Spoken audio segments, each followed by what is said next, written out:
Durante la primavera de 1937 me hallaba trabajando en Broxester. Se había encontrado en las vecindades una gran cantidad de monedas del Imperio Romano que habían sido enviadas al museo de la ciudad y su director, amigo mío, me había invitado a pasar un mes allí para arreglarlas, catalogarlas y fotografiarlas. La oportunidad fue bienvenida. Broxester es una ciudad antigua y agradable, con una hermosa catedral, varios buenos hoteles, excelentes negocios y 2 cinematógrafos muy discretos. Pero estando en primavera, más que todo pensaba en el páramo.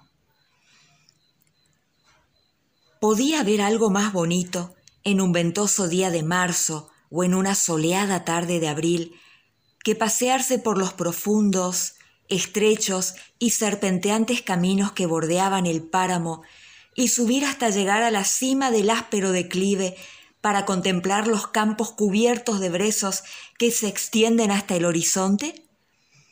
Esto, naturalmente, siempre que no cayese una fina llovizna o que el paisaje no se ocultase detrás de una blanca niebla, como solía suceder a menudo. Ya me había perdido otras veces al caminar por el páramo y conocía sus peligros y traiciones. Pero de todos modos, también conocía sus arroyos castaños de turba, sus anchos caminos, sus verdes senderos y su aire fresco y puro. En cuanto a sentirme sola, eso jamás me ocurría. Gozaba, por el contrario, con la perspectiva de escapar por un rato a todas las cosas habituales y especialmente a los rostros acostumbrados. Por eso mismo, fue un gran golpe para mí, una mañana que desayunaba sola en el simpático bar del hotel desde el que contemplaba la catedral vecina, el recibir una carta de mi tía Dorothea. Reconocí la letra enseguida. Su escritura era, como todo lo de Dorothea Hollwether, muy característica, ancha, definida, dominante, unas letras grandes y cuadradas, escritas con tinta negra sobre un papel azul claro, pero cuyos rasgos no se unían en sus extremos superiores. Sí, pensé, al observar el sobre con disgusto, eso es lo malo de tía Dorothea. Será muy exacta en sus cosas, pero sus letras no se unen en los extremos superiores. Apoyado contra el jarrito de la leche, el sobre parecía pedirme que lo abriese, casi me lo exigía. Pero me las arreglé para llegar a las tostadas untadas de mermelada antes de obedecerle. Comencé a leer dando un suspiro. Mi muy querida Margaret. Suspiré de nuevo. Solo me llamaba muy querida cuando iba a pedirme algo. Supe que te habías ido a Broxester a trabajar para el museo. ¿Dónde estás parando? Espero que el tiempo sea bueno por ahí. Ahora quisiera pedirte algo, querida. Seguramente te llevaste tu automóvil contigo. Pues bien, yo necesito un cambio de aire. Tú sabes cómo se siente uno en primavera. Aquí, mi pequeño departamento es muy agradable en invierno, pero cuando el sol brilla, siento que debo cambiar de escena. Y bien, querida, estoy segura de que me puedes encontrar justo lo que quiero, un pequeño chalet en las cercanías del páramo, amueblado si es posible. Tú sabes lo que me conviene. Me llevaré a Susan si quiere venir conmigo, aunque lo dudo, ahora que la ronda ese nuevo joven de la panadería. Si se niega, tendrás que buscarme una criada o un ayudante que venga por horas. Sin duda encontrarás a alguien así en el pueblo vecino. Naturalmente, hubiera debido ir yo misma, pero, como sabes, no tengo automóvil y el páramo es imposible sin coche. Llámame por teléfono en cuanto encuentres algo. Sé que puedo confiar enteramente en tu criterio. Con el cariño de siempre, tu tía, Dorothea. Dejé la carta sobre la mesa. Esto merecía más que un suspiro. No era solo el tiempo y el trajín que significaba aquel pedido, era la propia Dorothea que asomaba como una pesadilla, ensombreciendo el panorama de mi agradable interludio. Debo ser justa, no es en absoluto una mala compañía, a su manera, pero es una de esas personas que se asoman continuamente, no se me ocurre otra expresión mejor. Es alta, imponente, de pelo gris acero y nariz romana.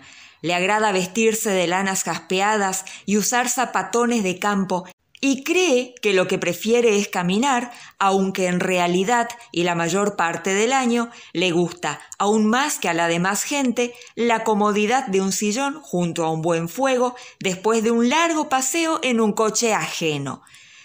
Pero lo peor de todo es que mantiene o mantenía la ilusión de que le encanta vivir en el campo.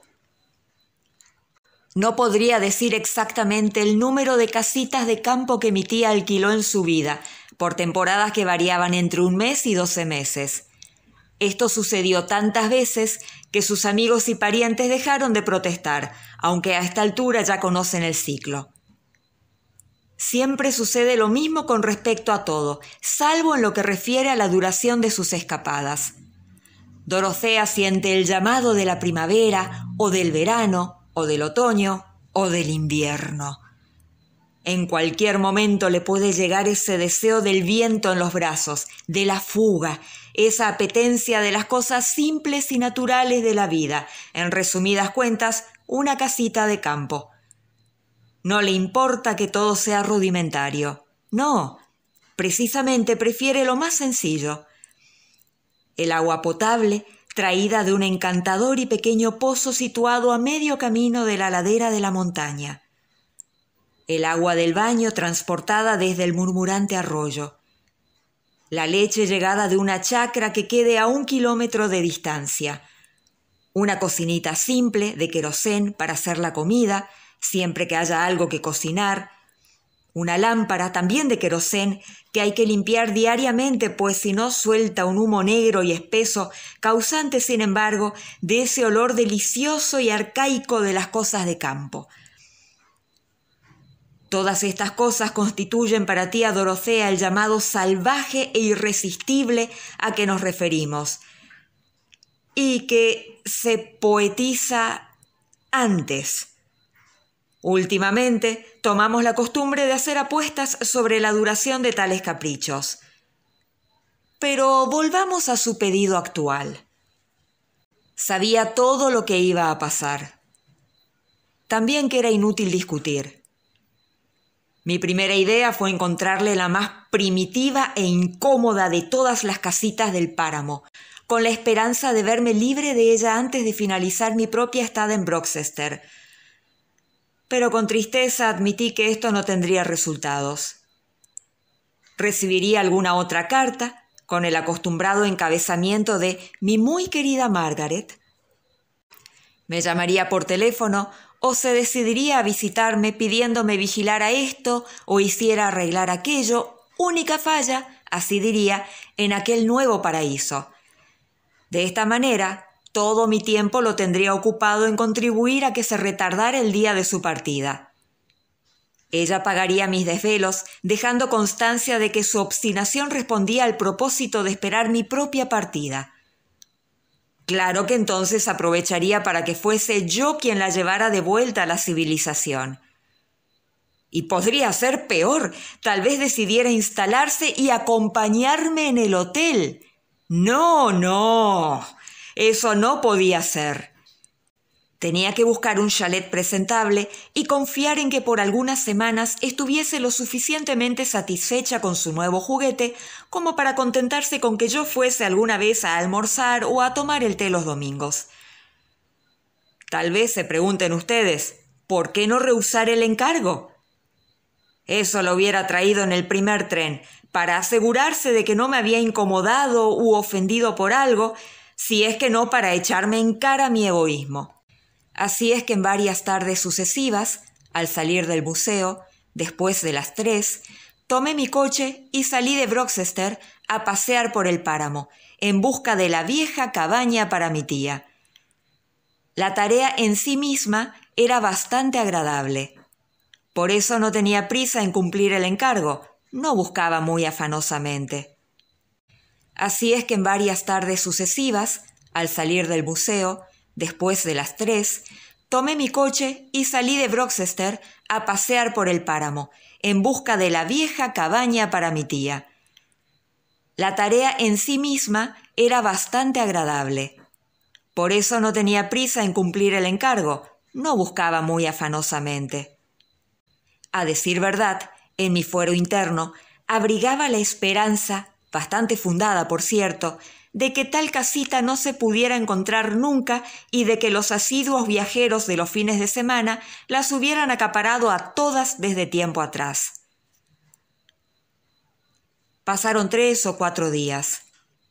No vi ningún chalet, salvo los ya ocupados o los que, inhabitados desde hacía mucho, se hallaban en estado ruinoso. Empecé a creer que pronto podría de veras decirle a tía Dorothea que por esta vez no se cumplía su deseo. Una tarde, al llegar al hotel a la puesta del sol, encontré una carta que me esperaba en el rosado casillero de la correspondencia. La había traído un mensajero. La abrí. Estaba escrita en un papel con el membrete de la posada de los 3 Salmones, casa de confianza, St. Aubin-on-the-Moor, y decía lo siguiente. Estimada señora, sé que ayer hizo averiguaciones en los alrededores buscando una casita para alquilar. Le aviso que a medio kilómetro de aquí hay una que se alquila amueblada y a un precio moderado. Las llaves se obtienen en esta dirección. Suya atentamente, Jane Hawkins, encargada. Doblé la carta. Experimenté la sensación intranquila de que, con aquella escueta nota comercial, había encontrado lo que se suponía estaba buscando y que mi misión llegaba a su fin. ¡Qué lástima! Ahora, en vez del paseo diario por el precioso páramo y de las consultas al mapa y del té saboreado en un confortable albergue, probablemente me vería envuelta en todo el traqueteo de la instalación de mi tía. Recordé a St. Aubin-on-the-Moor, un pueblito más bien triste, apiñado a ambos extremos de un puente primitivo de doble vertiente, junto al que se hallaba la posada llamada de los 3 Salmones. No era un lugar atrayente, aunque hay que reconocer que todos los pueblos del páramo tenían el mismo aspecto. La belleza de la región era el páramo mismo. Y sin embargo, al pensar en el grupo de casitas apeñuscadas allí, me di cuenta de que para quienes las habitaran aquello sería lo mejor y lo más querido, por cuanto aquel era el lugar de su nacimiento. Yo, en cambio, ni por todo el oro del mundo entraría a formar parte de aquella comunidad cerrada y recóndita. El día siguiente era sábado. A las 12 terminé mi trabajo en el museo y después del almuerzo me dirigí a St. Aubin. Se encontraba a 15 kilómetros de Broxester, pero no sobre la carretera principal, sino en un camino adyacente que conducía al valle. Fui directamente a los 3 Salmones. La señora Hawkins salió enseguida a recibirme y me condujo a su salita del primer piso, cuya ventana daba sobre una preciosa vista del valle. Curva tras curva ondeaba el brezal extendiéndose hasta perderse de vista hacia el sur, en dirección al mar, aunque éste no llegaba a verse. En aquel fresco y brillante día de sol, y bajo un límpido cielo azul en el que se destacaba la blancura de las nubes, la perspectiva era encantadora. Pero ¿no residiría su encanto en una como invitación del ambiente a abandonar el valle solitario? Los amplios horizontes parecían instar al viajero a que emprendiese el camino hacia el mundo de la ciudad, lleno de gente, de actividad y de posibilidades de aventura. Me di vuelta para escuchar lo que la encargada tenía que decirme. Aquella señora, una mujer tranquila, de aspecto bondadoso y más bien cansado, parecía mirarme con simpatía mientras yo admiraba el paisaje. «Sí», dijo, «es muy bonito, pero uno llega a acostumbrarse, ¿sabe?». Luego prosiguió con el negocio que allí me llevara. En efecto, Había una casita bonita y confortable en las cercanías. No se podía ver desde allí. Era un poco más adelante, en el valle, detrás de un recodo. En el camino, bueno, un poco más al costado, tras cruzar un campo. ¿Algunas comodidades? Ella temía que no. Pero, al fin y al cabo, uno no venía a St. Aubin en busca de comodidades, ¿no es cierto? Había agua potable del arroyo, se sacaba por medio de una bomba de rotación que se encontraba en el interior de la casa, y el arroyo corría por delante de la puerta trasera. En cuanto al resto, la cocina y el alumbrado eran de querosén. Lo mismo que aquí, y con la mano hizo un gesto que abarcaba el local de los 3 salmones. ¿La casita está amueblada? Sí, en parte.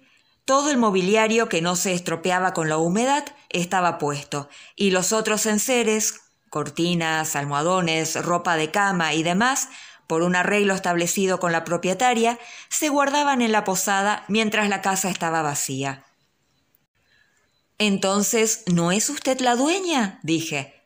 «Oh, no, señora», dijo la encargada. «La dueña vive en Londres. La casa se la dejó un pariente que la había heredado de su primer dueño. Pero hace unos años que la propietaria ni se acerca por aquí.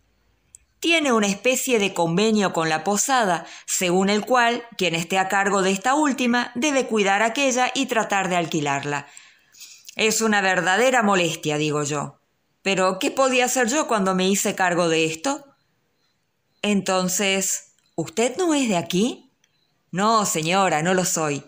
La última encargada murió y me mandaron aquí para suplirla hasta que encuentren otra».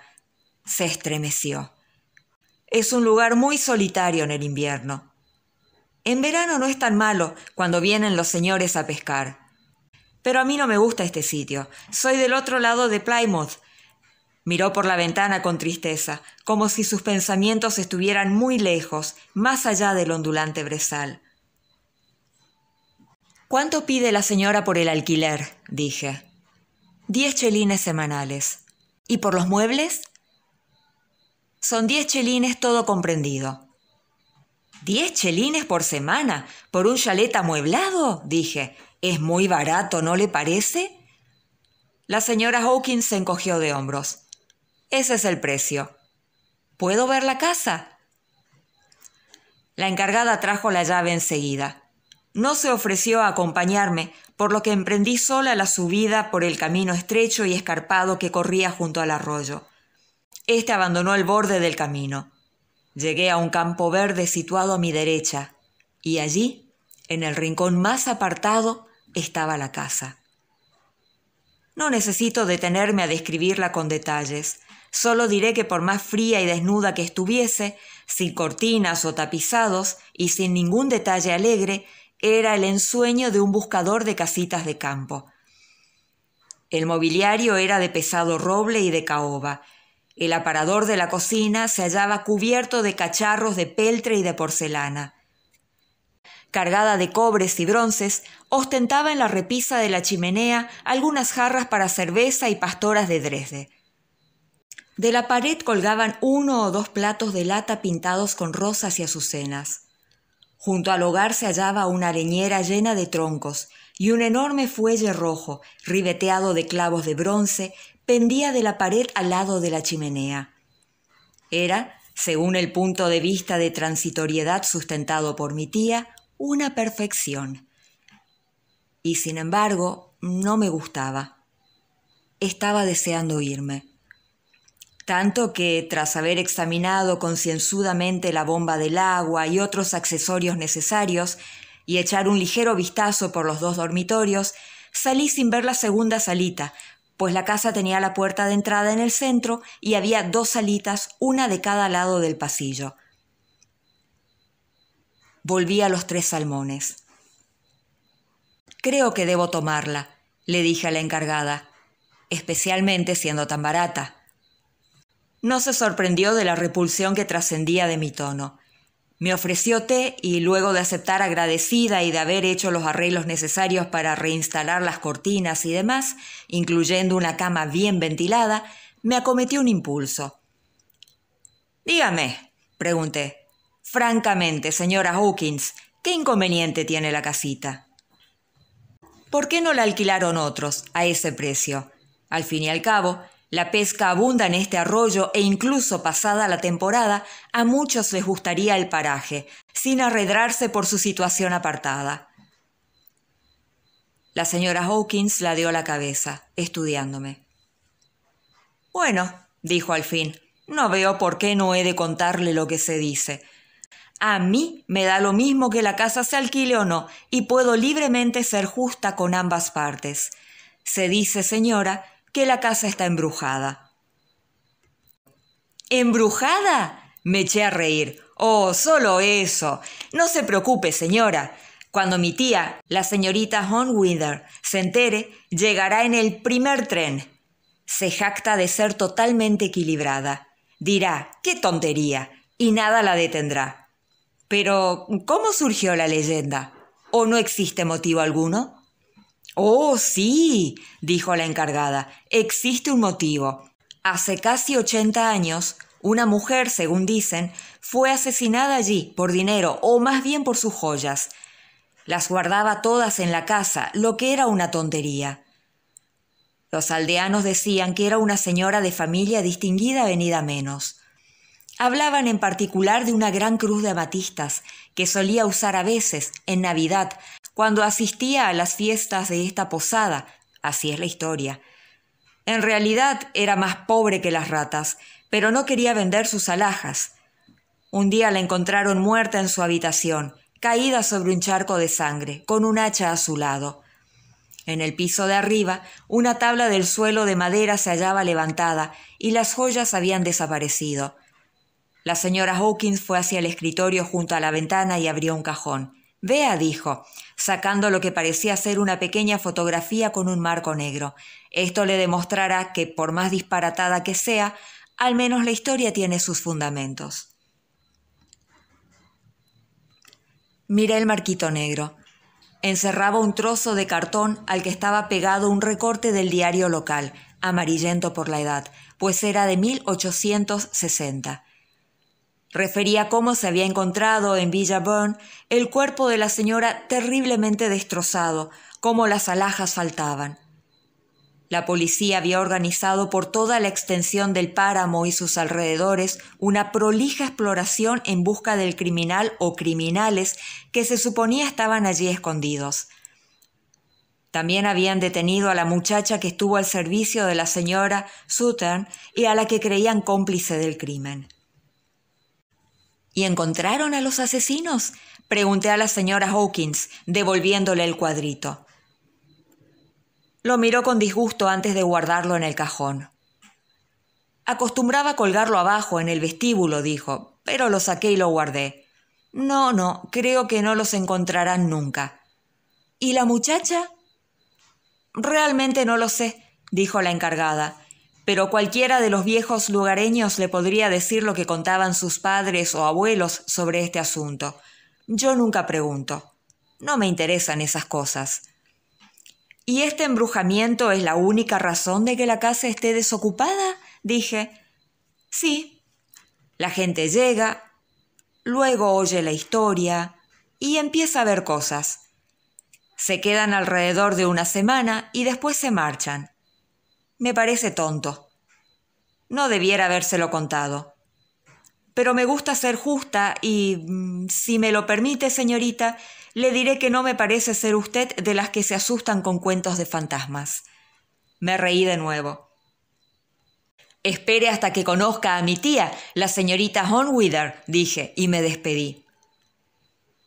El resto pronto se arregló. Un llamado telefónico a larga distancia con mi tía confirmó la toma de Villa Burn y le dio tiempo a anunciar su llegada a la estación de Broxester el próximo miércoles a las 3:30. Me dijo que Susan se había negado a acompañarla. Tía Dorothea estaba extasiada ante la perspectiva y apenas me dejó detallarle los pormenores del trato, pero me arreglé para decirle que era una ganga. No creo que esto le importara. Como siempre en estas circunstancias, su entusiasta verbosidad le hacía olvidar sus equivocaciones pasadas. Al fin pude gritarle: «¡Está embrujada!». ¿Qué? La casita. Dicen que está embrujada. ¿Amedrentada? No, naturalmente que no estoy amedrentada. ¿Por qué habría de estarlo? 3 timbrazos anunciaron el final de la conversación. Renuncié. Podía explicárselo a su llegada. En todo caso, ya nada la detendría ahora. También arreglé por teléfono los detalles finales con la señora Hawkins. ¿Podría ocuparse del acopio del carbón, de la leña y del querosén? Nosotros llevaríamos los comestibles desde Broxester. Pero en nuestra entrevista me había olvidado de un punto importante, punto que la deserción de Susan había tornado urgente. ¿Podría la señora Hawkins conseguir una muchacha que viniese para la limpieza diaria? Personalmente, dije, preferiría que durmiera en la casa, pero de no ser esto posible, al menos era muy necesaria la ayuda de alguien que supiese cocinar. Mi tía no era buena ama de casa y las conservas no sentaban ni a su digestión ni a su humor. La señora Hawkins temía no encontrar lo que pedíamos, pero dijo que trataría de complacernos. Este asunto no me preocupó demasiado, pues tía Dorothea podría tomar sus comidas en la posada una vez que amainara su pasión por la sencilla vida de campo. Dorothea llegó el miércoles a las 3:30. Allí, en la estación, estaba tal como me la había imaginado, con traje nuevo de paño jaspeado, confortables zapatos nuevos y sombrero nuevo de fieltro, inclinado sobre su pelo gris y adornado con una pluma negra, de gallo. Sin duda alguna, en su equipaje traía termos, tazas y platos de material plástico, un conjín de goma, todo lo necesario para gozar de la vida agreste del páramo, y envuelto en el impermeable y las mantas de viaje, el inevitable bastón. La llevé al hotel a tomar té y luego nos dirigimos hacia St. Aubin. El chalet le encantó. Y debo admitir que la salita estaba atrayente de veras, bien arreglada y limpia, con sus cobres y bronces relucientes, sus cortinas de algodón recién lavadas, su fuego de leña encendido y hasta los cuadros reintegrados a las paredes. Sin embargo, aún así, no me gustaba el lugar. Mas, al ver el entusiasmo de tía Dorothea, no tuve coraje para contarle lo del asesinato y el supuesto embrujamiento. De todos modos se hubiera reído al oírlo, y si tenía que enterarse, prefería que fuese por la señora Hawkins o alguno de los aldeanos. Tía Dorothea bajó. «Es realmente encantador», dijo. «¿Y qué vista? ¿Por qué no te quedas a dormir?» Me estremecí. «No, gracias. Debo volver. Tengo que trabajar. Y a propósito, ¿qué dijo la encargada acerca de la sirvienta?» No la oí. «Bah», exclamó Dorothea alegremente. «Dijo que todavía no había conseguido a nadie. No cree que pueda venir ninguna muchacha del pueblo. Pero añadió que no me preocupase si todo lo demás fallaba, que mandaría alguna persona de su propia servidumbre para hacer la limpieza y cocinarme algo. Bueno, querida, si realmente tienes que irte, naturalmente vendrás a almorzar el domingo, ¿no?» Me siguió por el pasillo embaldosado de la entrada y de pronto se iluminaron sus ojos como los de una lechuza al posarse en la puerta de enfrente. La puerta del cuarto que yo no había visitado y que presumiblemente era la sala principal. «¿Qué es ese cuarto?», dijo bruscamente, precipitándose sobre la puerta y tomando el picaporte de bronce. Este estaba flojo y chirrió bajo su mano, pero no dio vuelta. La puerta no se abrió. «¡Qué raro!», dijo Dorothea. «Oh, sí», dije con indiferencia, probando la manija a mi vez. «Está cerrado con llave». «Bueno, eso es evidente», estalló Dorothea. «La encargada, sin duda, se olvidó de abrirla. Pero, ¿a dónde habrá puesto la llave?» «Probablemente es la sala principal», comenté.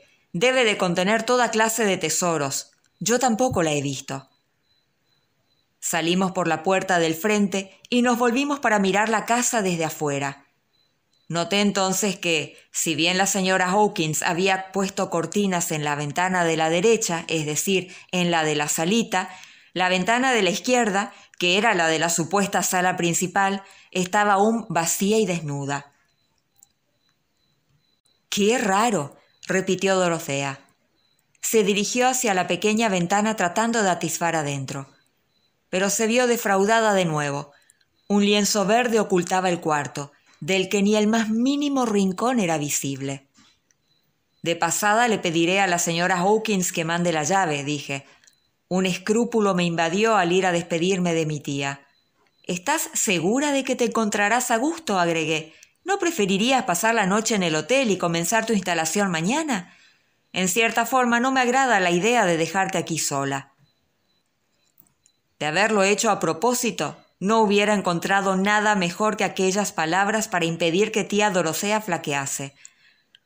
Un momento antes me había parecido desamparada, allí, de pie, a pesar de su 1,80 m de estatura y de su carácter decidido reflejado en la firmeza de sus rasgos. Pero al oírme reaccionó. «¡Tonterías!», dijo enérgicamente, empleando su término habitual. «Estaré muy bien». Me despedí, dirigiéndome hacia el coche. «¿Vendrás a almorzar el domingo?», gritó al arrancar el coche. «Sí», contesté, y me fui. No me olvidé de pasar por los 3 Salmones para hablar con la señora Hawkins y averiguar lo de la llave. «Bueno, señorita», dijo, ya me trataba como una vieja amiga y no usaba más el ceremonioso «señora» que reservaba para los huéspedes del hotel. «El hecho es que no pude encontrar la llave por ninguna parte. Esto me molestó bastante, pues quería entrar en el cuarto para limpiarlo antes de que su tía llegase, pero la busqué por todos lados y probé todos los manojos de llave del hotel sin ningún resultado». Se me acercó más. «¿Sabe, señorita? Dicen que es el cuarto donde encontraron muerta a la pobre anciana. Pienso que alguien debió cerrarlo con llave y tirar esta después. Pese a lo dicho, voy a buscarla de nuevo. Esa ventana sin cortinas desluce el aspecto exterior de la casa».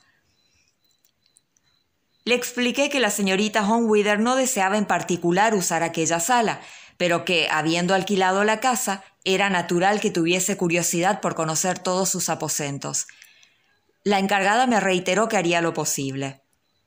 «Ah, y a propósito», dije, «espero que encuentre a alguien para servirla, alguien que duerma allí si ello es factible. No me gusta mucho que se quede sola. Por más que está acostumbrada, ya lo ha hecho otras veces. Pero no sé por qué, esa idea me tiene intranquila ahora».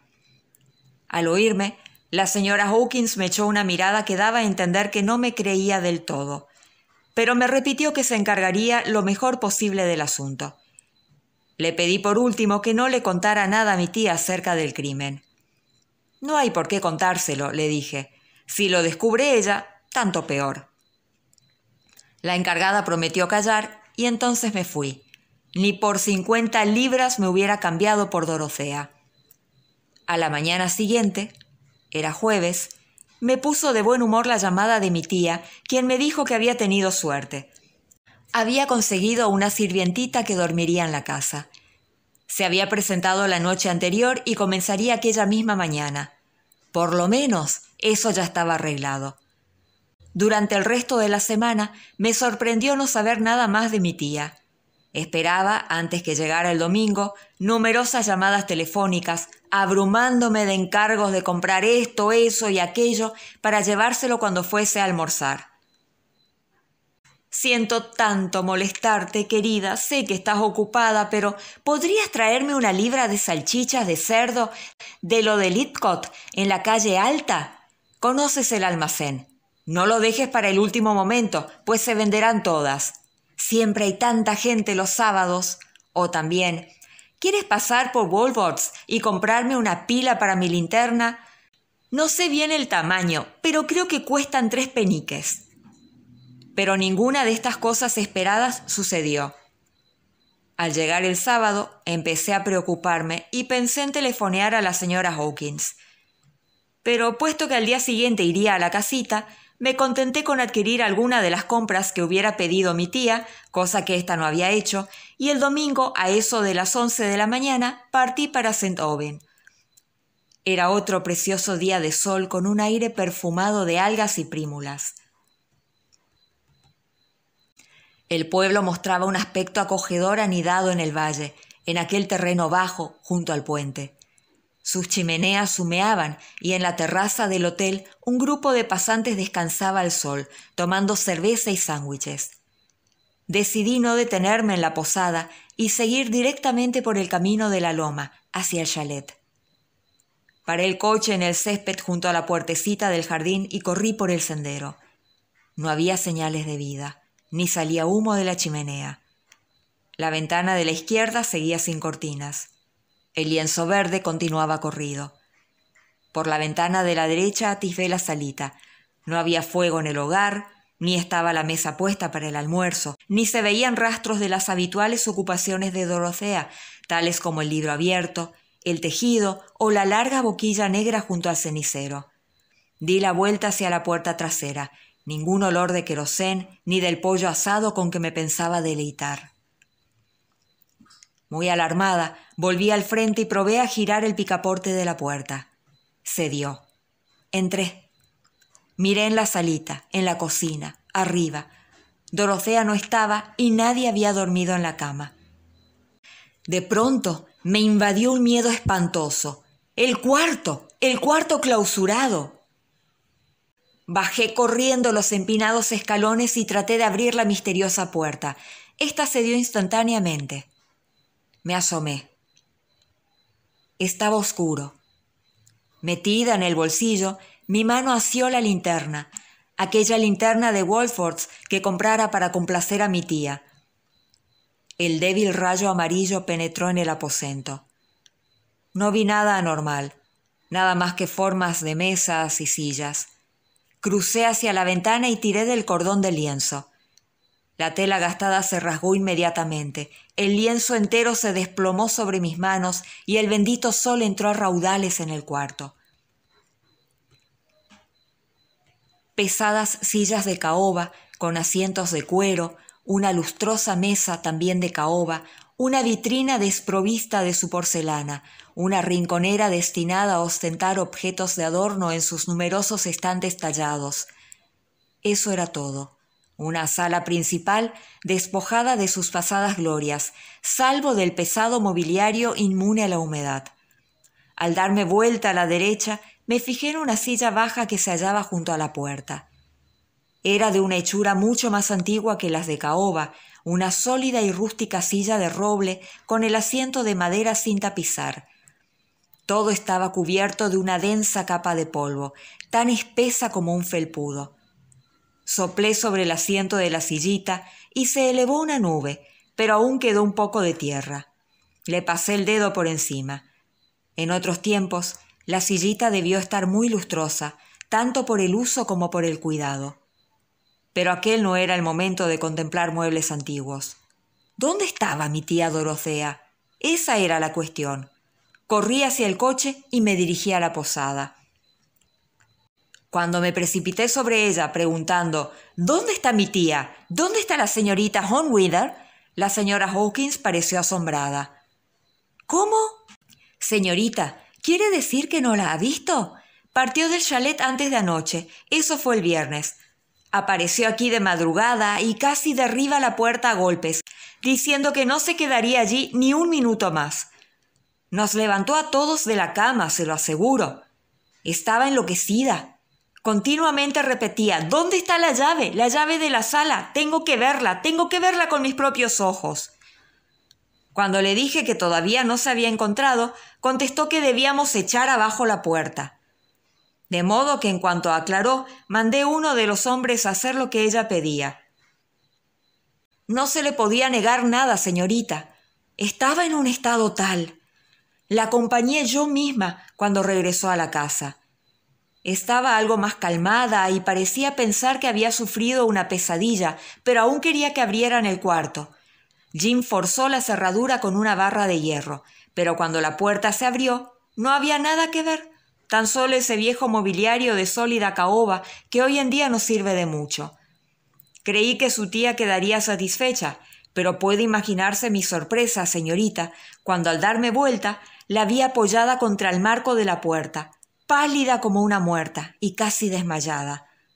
No dijo nada, apenas si señalaba una de las sillas.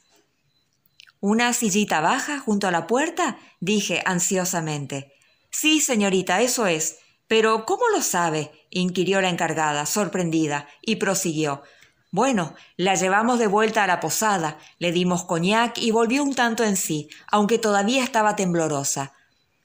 Traté de sonsacarle lo que la había trastornado, pero no quiso decirlo, y no me gustaba presionarla por miedo a que volviera a descomponerse. Lo que quería era partir, de modo que dispuse que Jim la llevara a Broxester en el coche. Le hicimos el equipaje y se fue. Le ofrecí llamarla a usted por teléfono, pero se negó, diciendo que usted se iba a asustar. Si Jim la llevaba a la estación a depositar sus maletas, ella misma se pondría al habla con usted. Esto es lo que dijo Jim. Espero que no le haya sucedido nada. Señorita, hicimos cuanto pudimos. Naturalmente asentí, pero dígame, ¿le habló alguien de aquel crimen? No, señorita, no que yo sepa. Ni de las apariciones. No lo creo. Yo no lo hice, y no creo que viese a nadie más en tan poco tiempo como estuvo. Pero, ¿qué me dice de esa criada que consiguió? Me llamó el jueves por la mañana para comunicarme que había tomado una simpática jovencita. Esta se le había presentado la noche anterior y accedía a dormir en la casa. ¿Una sirvienta?, preguntó la señora Hawkins. Que yo sepa no tenía ninguna. No las hay, por lo menos no se conocen en este pueblo. Si alguien hubiera ido a tratar, yo lo hubiera sabido, se lo aseguro. No, nunca tuvo una criada. Cuando volví a mi hotel de Broxester, me esperaba un telegrama. Había sido enviado por teléfono desde el domicilio de mi tía en Londres y había llegado justo después de salir yo. Rezaba así: mejor ahora. Siento mucho. Espantosa experiencia. Totalmente abrumada.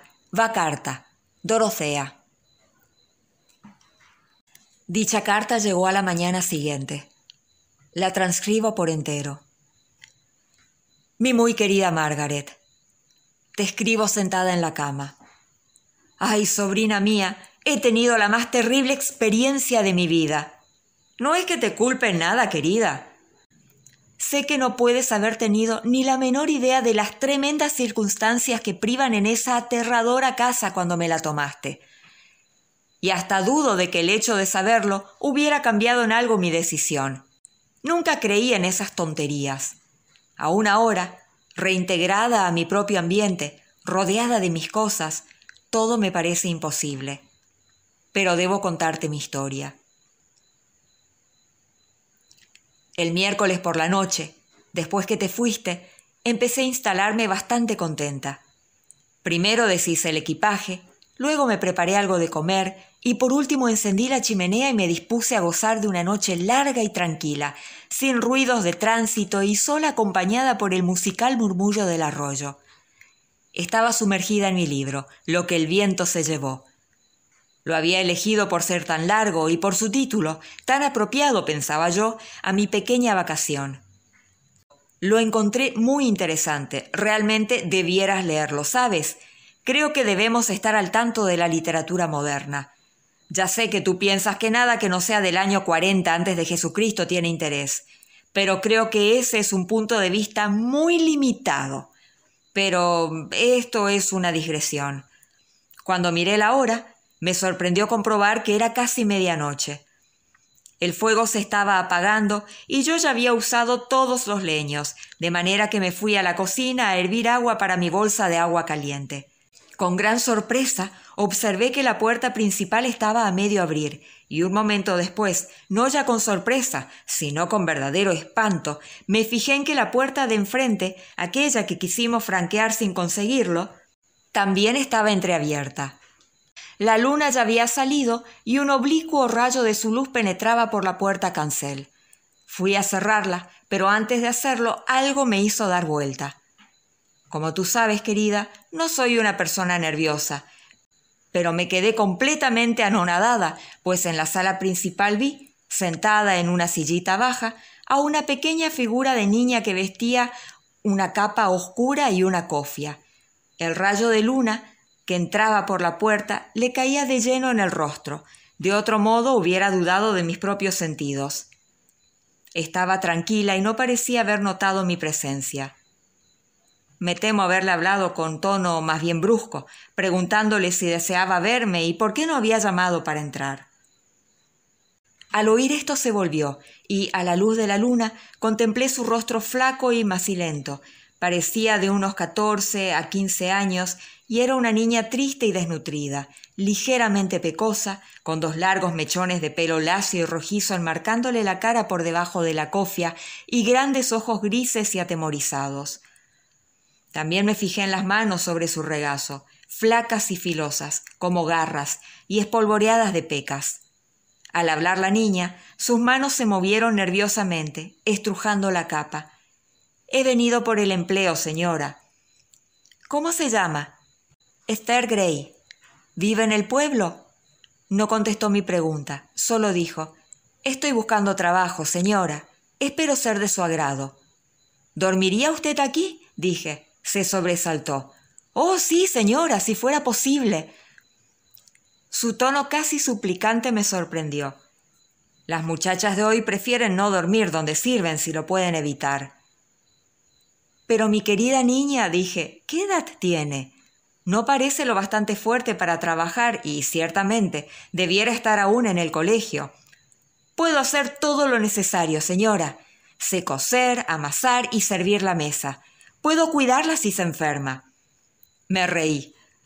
Las pretenciosas afirmaciones de aquella criatura y la idea de que me hiciese de enfermera a mí me pareció graciosa. «¿Y qué sueldo pide por todo ese trabajo, Esther?», dije, preguntándome dónde estaría la trampa. «Lo que usted diga, señora», contestó nerviosa, «pero ¿sería mucho 1/2 corona por semana? ¿Sabe? Tengo que ayudar a mis padres». «¿1/2 corona? ¿Por semana? ¡Esther!», exclamé tan asombrada como si me hubiera pedido 5 libras. La pobre muchacha pareció encogerse al murmurar: «Si le parece demasiado, me contentaré con 2 chelines, señora». «¿Demasiado?», dije. «Vea, Esther, no sé dónde ha vivido, pero evidentemente ignora el problema del servicio doméstico». «Bien, no me voy a aprovechar de usted y no quiero ser negrera. Le daré 12 chelines con 6 peniques por semana y le aumentaré a 15 chelines si realmente sabe cocinar. Ah, y 2 tardes libres los miércoles y los sábados. ¿Puede empezar mañana por la mañana?» «Sí, señora», dijo. Parecía no haber notado la diferencia entre el sueldo que yo le ofrecía y el que ella me había propuesto. No daba ninguna señal de placer o de sorpresa, pero miraba de nuevo su regazo estrujándose la capa. «¿Desea algo más?», le pregunté. Levantó la vista, mirándome con sus grandes ojos grises, y dijo: «Por favor, señora, si mis padres vienen o preguntan por mí, haga el favor de decirles que no estoy aquí». «Ah», pensé, «ya apareció la trampa». Me lo figuraba. «Mi querida niña», le dije, «no puedo hacer eso, ¿sabe? ¿Cuál es el motivo? ¿Se escapó de su casa?» «Oh, no, señora», contestó rápidamente. «Solo es que quiero trabajar y a ellos no les gusta. Les daré todo mi sueldo, pero no quiero que sepan de dónde viene. No son mis verdaderos padres, ¿sabe, señora? Ella se casó con mi padre después de morir mi madre y ahora se casó con otro hombre. Como usted ve, no les pertenezco para nada».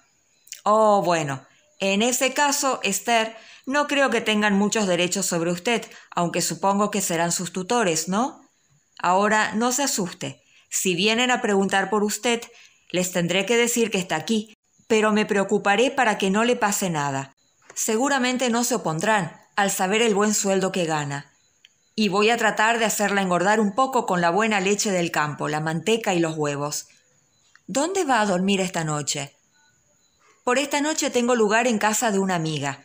Y miró hacia afuera, a través de la puerta, con una expresión extraña y casi diría desesperada, aunque tal vez fuese solo resignación.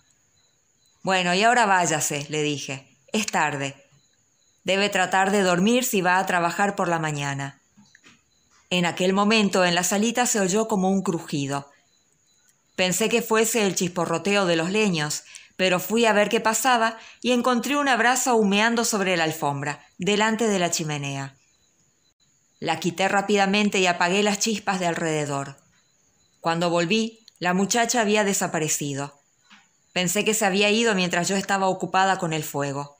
Miré hacia afuera, por la puerta del frente, pero no vi nada, tan solo el claro de luna que cubría el campo como si fuera escarcha. El portillo del jardín estaba cerrado. Debió de salir corriendo para poder llegar tan pronto al camino. Cerré la puerta interceptando los rayos de luna y, después de hacerlo, noté a la luz de un leño encendido de pronto en el fuego de la chimenea que Esther, al irse, había cerrado la puerta de la sala principal. Me fui a la cama y me dormí profundamente. Amaneció un día radiante de sol. Me desperté más bien tarde y me acordé de Esther. Me encaminé a la posada y te hablé por teléfono, ¿te acuerdas? Diciéndote que tenía una criada, pero no vi a la señora Hawkins y no mencioné el asunto a nadie.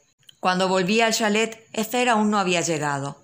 A tal hora ya me parecía difícil que viniera. Sin embargo, me sentí obligada a esperar un rato por si acaso aparecía. Pero el páramo me atraía. Cuando me hube preparado, tomado el desayuno y fumado un cigarrillo, eran las 10:30. Decidí no esperar más. Si Esther no llegaba para cuando yo estuviese lista, le pondría una nota sobre la mesa y dejaría sin llave la puerta de entrada. Me preparé unos sándwiches e hice café. Las 11. No había venido. Escribí la nota, la dejé sobre la mesa de la cocina y me fui. Ahora ya estaba segura de que no sabría nada más de Esther. Era demasiado lindo para ser verdad. Pasé un día espléndido en el páramo y cuando a la caída de la tarde volví a la casita, cansada, hambrienta y feliz, no experimenté la menor sorpresa al encontrar la casa sin hacer y mi escrito sin tocar en donde lo había dejado. Los acontecimientos de la noche anterior se repitieron. Me preparé la comida, fumé un cigarrillo, luego dormité un rato y leí lo que el viento se llevó. Tal vez no fuese en ese orden. Pero fuere como fuere, lo cierto es que el tiempo se me pasó sin yo notarlo, y de nuevo, cuando me dispuse a irme a la cama, era casi medianoche. Aquella vez, al entrar, había tenido la precaución de atrancar bien la puerta del frente, aunque no la cerrara con llave. Por lo tanto, bien puedes imaginarte lo que sentí cuando, al salir de la salita al pasillo, encontré otra vez la puerta abierta dando paso al claro de luna. Me volví bruscamente y confieso que quedé helada de pies a cabeza cuando vi que estaba de nuevo entreabierta la puerta de la sala principal y sentada en la sillita, a la derecha, una figura. No era Esther esta vez. Era una mujer de aspecto pesado que llevaba un abrigo oscuro y ajustado y un indescriptible sombrero de paja también oscuro. Parecía haber permanecido allí durante horas. Me acerqué al umbral de la puerta. «¿Quién es usted?», le dije, enojada. «¿Y qué se propone al introducirse en mi casa sin llamar?». No contestó ni se movió. Al no hacerse oír en la puerta de entrada, podría haber golpeado en la de la salita. «Realmente, nunca se ha visto cosa semejante», proseguí. Al oír esto, se volvió y me miró, y bien te puedo decir que no me gustó nada su apariencia. Tenía el rostro abotagado y flácido, con ojeras hinchadas. Sus ojos, pequeños y negros, parecían hundidos por la gordura. Tenía papada y su boca, grande y con las comisuras vueltas hacia abajo, semejaba una media luna. Sus manos pequeñas y regordetas se cruzaban sobre su regazo. «Vine a buscar a mi hija», dijo con voz ronca. «¿Su hija?» «Mi hija, Esther Gray, estuvo aquí. Vine a llevármela a casa». «Su hija no está aquí. Vino ayer noche, metiéndose en mi casa de la misma manera que usted, y le diré que aquello no me gustó. Me suplicó que la emplease como criada y luego no apareció esta mañana. Eso es todo cuanto sé. Ahora, por favor, váyase». «Quiero irme a la cama. Este no es el momento para hacer visitas ni averiguaciones. ¿Por qué no vino a una hora razonable?». La mujer se puso de pie. Era baja, gorda y maciza, pero cuando se adelantó hacia mí, con sus brazos cruzados, las manos dentro de las mangas, sus ojos relampagueando y una sonrisa amenazadora en su rostro blanco, confieso que retrocedí atemorizada. «Me voy», dijo, «pero escuche. Le advierto que no debe creer una palabra de lo que diga esa muchacha. Una débil mental, eso es lo que es. Se imagina cosas». Hasta en sus mejores tiempos fue siempre una mentirosa, y ahora nunca se sabe con lo que va a salir. Bueno, eso no me incumbe, dije con irritación, puesto que no creo volverla a ver. Ahora haga el favor de irse. Sentí un mareo y una extraña debilidad en las rodillas. Me vi obligada a tantear las paredes de vuelta a la salita. Procuré que la mujer no viese que me sentía mal. Temía que al saberme enferma se aprovechase para robar. Por lo tanto, simulando ir a buscar el pañuelo, me volví hacia la salita y me apoyé unos instantes en el respaldo de una silla hasta que se me pasó el malestar. Todo había girado ante mis ojos y no podía ver más que la cara blanca de la mujer, su siniestra sonrisa y sus ojos malignos. Al fin reaccioné y fui a mirar. Las dos puertas estaban cerradas. No las había oído cerrarse. Sin embargo, la puerta de entrada otra vez tenía la tranca puesta y la de la sala principal también estaba cerrada. La mujer se había ido. Me arrastré a la cama y dormí como si hubiera tomado un soporífero, pesadamente y sin sueños. Y al despertar, creyendo haber dormido solo unos minutos, me encontré con que el sol ya estaba alto. A la mañana siguiente hice lo que había omitido la noche anterior. Traté de abrir la puerta de la sala principal y, con gran sorpresa mía, no se dio. Parecía tan inexorablemente cerrada como el día que llegué, cuando la probamos juntas. Me pregunté si no tendría alguna forma de abrirse, alguna maña particular a esa clase de puertas que yo ignoraba y que mis dos visitantes conocían. ¿O contaría con algún seguro automático que no habíamos podido vencer nosotras, que había cedido a mis visitantes y que ahora por alguna razón volvía a funcionar? De todos modos, resolví no desperdiciar el día magnífico quedándome sin salir. Pero quería pasar por la posada, contarle a la señora Hawkins lo que había sucedido y pedirle que mandase a alguien a forzar la cerradura si es que aún no había encontrado la llave.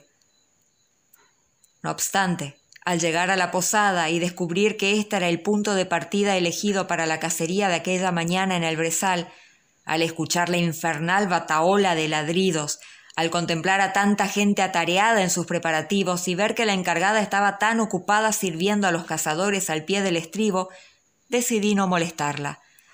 De modo que emprendí otra vez el paseo hacia el páramo, olvidándome bien pronto de Esther Grey y de su desagradable pseudoparienta. Esta vez volví a la casita aún más tarde que la noche anterior. El sol se había puesto en un brumoso cielo rojo y una gran luna amarilla asomaba sobre el valle. Pensé, esta noche no quiero saber nada, ni que me molesten con esas tonterías, y cerré con llave la puerta, poniendo además la tranca y el seguro. Aún no podía entrar en la sala, pero revisé todas las ventanas, atrancándolas bien, y examiné la del misterioso aposento por el lado de afuera, para asegurarme de que, como siempre, estaba también cerrada. Me había fijado, y creo que tú también, en que se hallaba clavada desde el interior, y evidentemente no había sido abierta desde hacía años. Entonces, tras haber puesto la tranca a la puerta de la cocina, me sentí completamente segura. Y sin embargo, ¿estaría realmente segura? Hice mi comida lo más deprisa posible, levanté la mesa y me acomodé frente al fuego, con mis cigarrillos y mi libro. Pero en cierto modo no podía concentrarme. Oía cosas, el ladrido de un zorro, el extraño grito de una lechuza blanca como el de alguien a quien estuvieran asesinando, el crujir de la puerta, causado sin duda por el calor del fuego. A ratos dormitaba, sobresaltándome pronto en un brusco despertar. Sentía frío, los leños ya estaban consumiéndose. Sin embargo, no me atrevía a salir a buscar otro en la cocina. Quería ir a acostarme, pero la idea de pasar ante la puerta de la sala, el espantoso temor de que se hallara otra vez entreabierta y de que también estuviese abierta, dejando pasar aquel pálido y frío rayo de luna, aquella puerta de entrada que yo había atrancado tan cuidadosamente, ese miedo me mantenía rígida en mi silla, como si me hubieran encadenado. Escuché y me pareció oír un débil sonido, como el de una respiración, y luego un roce, como el de una bota sobre una baldosa del pasillo. Los tablones del piso de arriba sonaron con un fuerte crujido, acelerando los latidos de mi corazón. Por último no lo pude soportar más. Me arranqué de la silla y abrí de golpe la puerta de la salita. Nada, absolutamente nada. Todo estaba en tinieblas. Mas, ¿qué era eso? Dando la espalda a la puerta de entrada, me volví y con indecible espanto vi a un hombre que bajaba por la escalera. Un hombre alto, vistiendo traje oscuro, pantalones ajustados y un altísimo sombrero negro. Estaba en la escalera y me miraba. Viniendo de no sé dónde, seguramente de alguna ventana del piso superior, un rayo de luna iluminaba su rostro y su pecho. Sonrió. Tenía los dientes rotos y manchados de nicotina. En la pechera de su camisa blanca, arrugada y sucia, noté una piedra de un lila pálido que brillaba a la luz de la luna. Podría haber sido una amatista. No pude hablar. Me quedé allí petrificada, en su camino. Bajó lentamente hacia mí. «No tenga miedo», dijo. «¿Así que vio a mi mujer y a mi hija?» Su voz era tenue y gangosa. «Usted no nos interesa. Solo vinimos a ver si todo estaba bien. Eso es». Hizo una pausa. Me fijé en su mano larga y delgada, apoyada sobre la barandilla. Le dije a mi mujer que no era necesario, pero usted sabe lo que son las mujeres. En cuanto a mi hija, ella nunca dirá nada. Ella no volverá a hablar. Se rió. Su risa era sorda y horrible. Luego siguió bajando los peldaños y alcanzó el pasillo. Posó la mano en el pomo de la puerta de la sala clausurada. Retrocedí contra la puerta de entrada también cerrada y hubiera dado un año de mi vida por poder escapar. El hombre hizo girar el picaporte y la puerta cedió. «No trate de seguirme», dijo. «Las puertas que se abren ante nosotros permanecen cerradas para usted». Lo vi desaparecer en aquel cuarto siniestro y observé cómo la puerta se cerraba suavemente detrás de él. Entonces se produjo un silencio tremendo. Creo que debí desmayarme. Cuando volví en mí, estaba tendida sobre las frías baldosas del pasillo. Aún era de noche, pero la luna había desaparecido. Me levanté penosamente, retiré la tranca. Quité la cadena y salí corriendo de aquel maldito lugar en dirección a la posada. Supongo que me creyeron loca, aunque no les conté lo sucedido. Con la mañana volvió mi energía. Insistí en que abrieran la sala principal, lo cual se hizo en mi presencia y en la de la señora Hawkins. Salvo unos pocos muebles, el cuarto estaba vacío. Sin embargo, las veces que lo vi, cuando Esther Grey y su madre estuvieron allí sentadas, hubiera podido jurar que estaba totalmente amueblado, con las paredes cubiertas de cuadros, cortinajes, una vitrina llena de antigua y valiosa porcelana y sobre la repisa de la chimenea los acostumbrados adornos.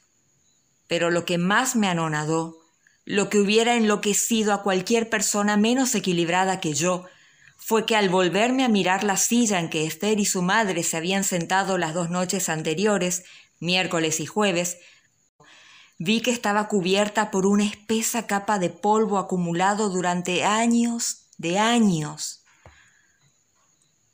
Me llevaron a Broxester en automóvil. Tomé el primer tren de vuelta a casa. Pensé en ir a verte, querida, pero sabía que a esa hora estarías trabajando en el museo y mis nervios no soportaban la tensión de la espera. ¿Sabes? En el trayecto a Broxester, el chofer, Jim, el mismo que había forzado la cerradura, me contó la verdad acerca de Villa Bourne, tal como ésta le venía de sus padres y de su abuelo. Querida, hace casi 80 años asesinaron a una anciana en aquel cuarto. Nunca apresaron a los criminales, pero se sospechaba que todo había acontecido porque la anciana tomó a su servicio a una muchacha que se presentó sin referencias, evidentemente una huérfana en busca de un hogar. Esta joven tenía padres, padres supuestos, que fueron vistos 1 o 2 veces en el pueblo, una pareja de origen incierto, que descubrió por medio de la muchacha que la anciana guardaba sus joyas de familia debajo de los tablones del piso de su dormitorio. Una noche, estando la señora sentada en la sala, la asesinaron, pero por alguna razón desconocida abandonaron a la joven. Pocos días después, encontraron a la muchacha vagando por el páramo y la hubieran acusado de complicidad si no fuera porque en ese entonces había perdido el juicio. Y no solo eso, pues de resultas de un ataque de parálisis había quedado muda. Al menos esto fue cuanto me dijo mi informante. Me contó que a la chica la habían llevado a un hospicio. Pero si sabía o no algo del crimen, permaneció en el misterio, pues nunca más recobró el habla, y como no sabía ni leer ni escribir, y estaba ya muy lejos de poder aprender, era imposible comunicarse con ella. Jim cree que murió poco después. En cuanto a sus padres, nunca se supo nada más de ellos. Me curé para siempre de las casas de campo. Con el cariño de siempre, tu tía Dorothea. Pensé en esta carta durante muchos días, en realidad durante el resto de mi estada en Broxester, y traté de razonarla, de convencerme de que mi tía había sido víctima de alguna indigestión por comer demasiado aprisa y de que, aunque el hecho se le olvidara, luego debió oír algo acerca del crimen por medio de algún lugareño. Después, al correr el tiempo, el episodio se desvaneció de mi mente. Me fui de Broxester. Dorothea partió de crucero y a la vuelta se sumergió en las tareas que nos trajo la guerra. No había nada que me recordase la extraña historia y todo contribuía para que la olvidase. Pero el otro día, para ser exacta, la tarde del sábado pasado, al hojear el Observer, me encontré con un párrafo en el rincón de las noticias del extranjero que decía así: Muerte en el desierto. Una historia extraña. San Francisco. Volviendo de una gira a través del desierto pintado de Arizona, unos viajeros nos relataron un extraño descubrimiento. En un punto solitario de aquella árida extensión, sobre el frente de un gran acantilado, se encontraron con una choza semiderruida. Al entrar vieron 2 esqueletos, de hombre y de mujer, que conservaban jirones de ropa adheridos aún a sus huesos. Evidentemente, habían muerto de hambre y de sed al recorrer el penoso camino hacia los yacimientos de oro de California, destino que cupo en suerte a muchos aventureros, alrededor del año 1860.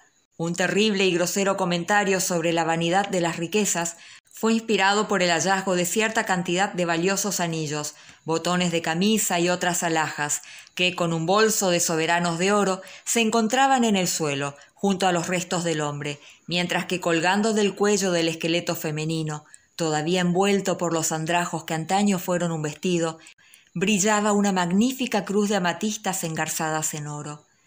No se halló ningún indicio que informara sobre la identidad de la pareja.